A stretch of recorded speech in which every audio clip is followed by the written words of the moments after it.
Buenas noches, bienvenidos.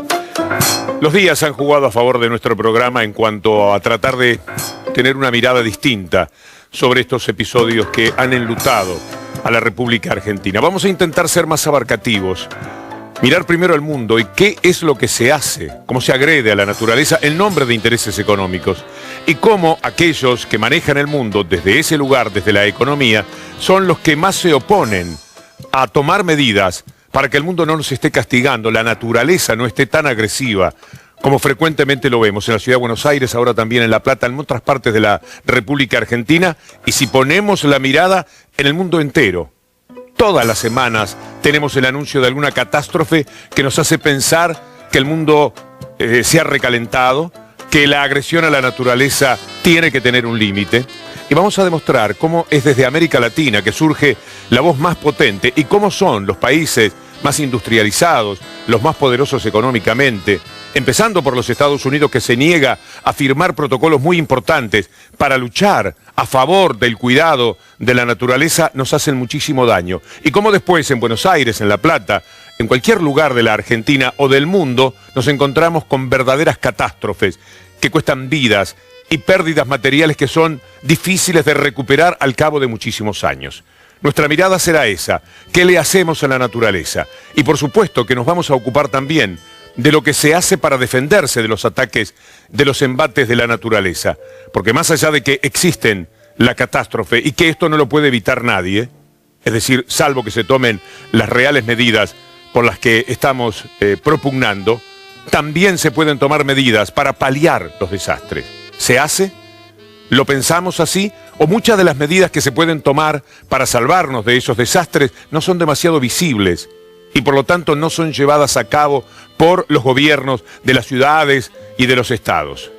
Lo vamos a demostrar con algo muy particular que hemos vivido y constatado en el barrio de La Boca, aquel que siempre se inundaba antes y que ahora no le da tantos disgustos a los habitantes de esa zona de Buenos Aires y al resto del país.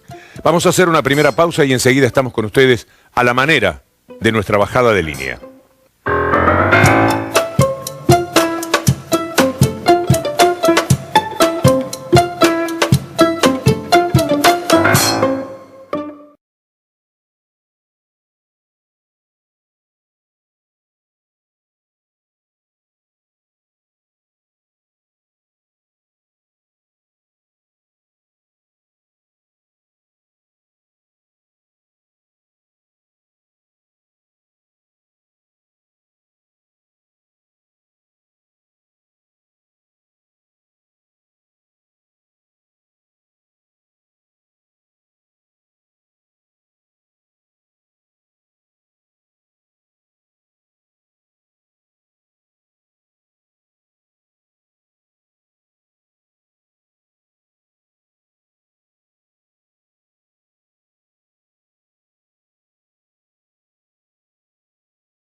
Si el clima fuera un banco, ya lo habrían salvado.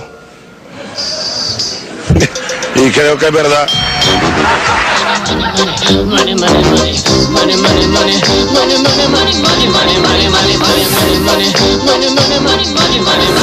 Si el clima fuera un banco, ya lo habrían salvado. Le falta razón aquello que decía Chávez y que vamos a escuchar en su contexto casi inmediatamente después de la presentación de Julieta Camaño. Nos parece que no. Y este es el desarrollo del programa hasta llegar a lo que nos ha sucedido en estos días en la República Argentina. Julieta, buenas noches. Muy buenas noches, Víctor Hugo, ¿cómo estás? ¿Cómo están ustedes ahí del otro lado? Ya saben, siempre en @BDL Víctor Hugo. Tenemos tuiteros que estarán tuiteando en vivo sobre todos los temas de bajada de línea, al igual que ustedes que están ahí del otro lado, y por suerte cada vez son más los que siguen a Bajada de Línea en Twitter. En primer lugar vamos a presentar al Chino Navarro, que estuvo durante toda la semana trabajando desde La Plata. Él es referente nacional del Movimiento Evita y diputado provincial por el Frente para la Victoria. También estará tuiteando con nosotros y nos da mucho gusto recibirlo. Le mandamos un beso grande a Matías Podestá, quien ya también estuvo en nuestro programa. Es militante de la Unión de Estudiantes Secundarios de Paraná. En tercer lugar estará tuiteando en Bajada de Línea Antolín Magallanes, vicepresidente de ACUMAR, Autoridad de Cuenca, Matanza, Riachuelo. Todos están saludando y por supuesto introduciendo el tema principal de nuestro programa, que son las inundaciones y las consecuencias del temporal. Todos estos tweets en @BDL Víctor Hugo. Un saludo muy cordial para nuestros invitados, para el Chino, para Matías Podestá. Nos da mucho gusto, Matías. Ustedes recuerdan quién es Matías, ¿verdad?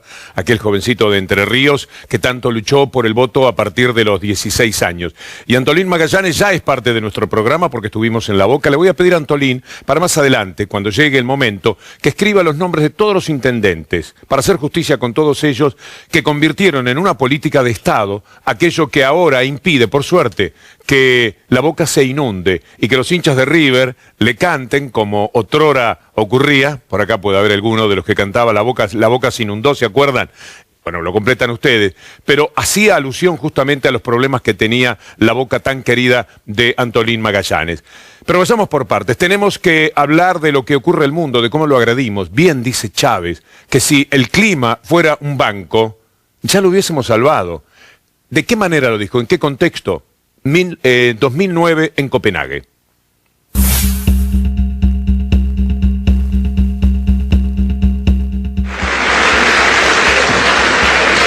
Bueno, fíjense, por ahí tuve el gusto de conocer a este escritor francés, Herbert Kempf. Recomiendo este libro, lo recomiendo, se consigue en español, por ahí está Herbert, también en francés, en inglés seguramente. Cómo los ricos destruyen el planeta. Herbert Kempf, cómo los ricos destruyen el planeta. Por eso fue que Cristo lo dijo. Más fácil será que un camello entre por el ojo de una aguja a que un rico entre al reino de los cielos. Eso lo dijo Cristo, nuestro Señor.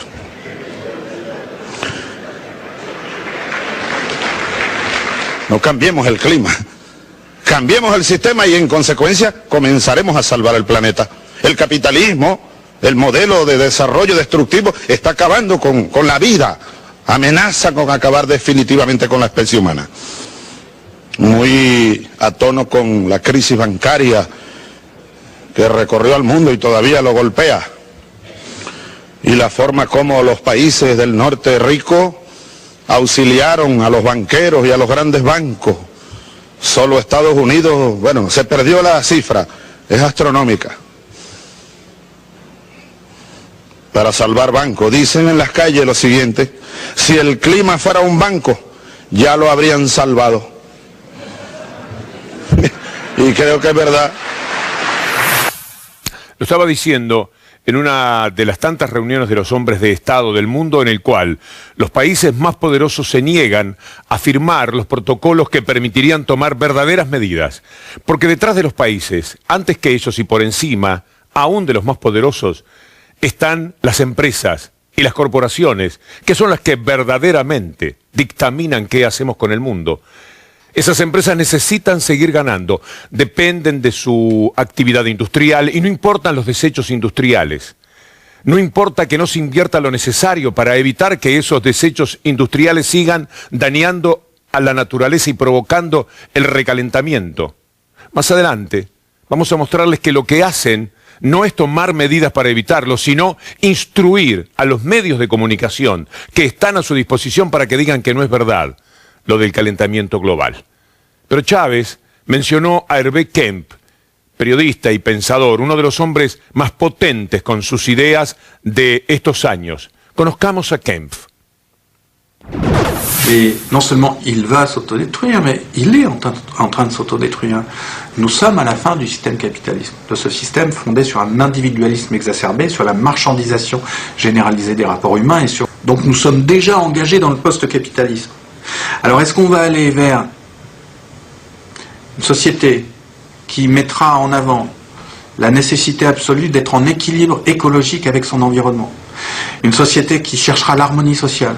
Parce qu'on ne peut pas, et maintenant que nous sommes une société humaine de 6-7 milliards d'habitants, ce qui est là aussi une première dans l'histoire de l'humanité, nous appartenons à la même société.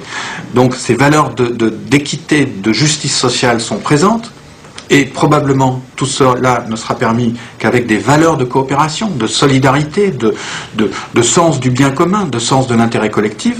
Ça, c'est une possibilité.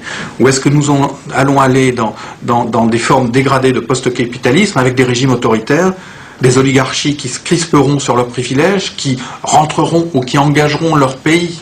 Et le capitalisme, il est fini.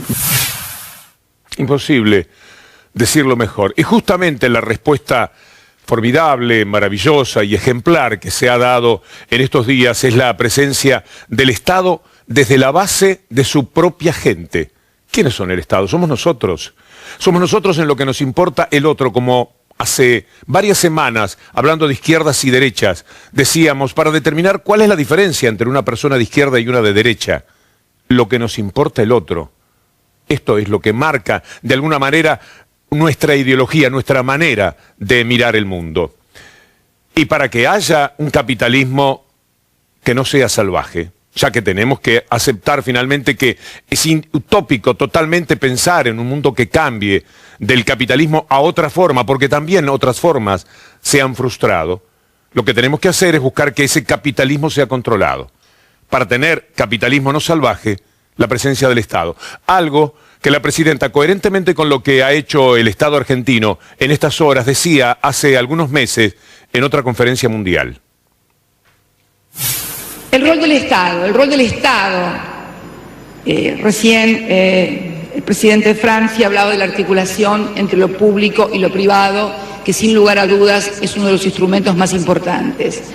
Pero sin lugar a duda el rol del Estado, sobre todo en un momento en donde a partir del año 2008 se ha evidenciado muy claramente que los mercados no tienen respuestas suficientes, adecuadas y eficientes para solucionar los problemas de la economía, el Estado ha vuelto a tener un rol esencial y fundamental. Ese Estado que algunos creían desaparecido a partir de 1989 y del Consenso de Washington, ese Estado que algunos sostenían era un estorbo dentro de la economía, es finalmente quien se está haciendo cargo de todas las crisis en todos los países del mundo. Ya se trate de terminar de fondear bancos, ya se trate de políticas contracíclicas como hemos aplicado en nuestro país para precisamente enfrentar la crisis económica. Vamos a ver lo que ha sucedido en La Plata particularmente, donde la adhesión, sobre todo de los jóvenes, militantes de la política, de organizaciones entrenadas en llevar solidaridad y alivio en situaciones como las que ha vivido La Plata, aunque nunca La Plata había pasado por algo así. Inmediatamente después de ver qué nos dicen nuestros amigos en el Twitter, Julieta.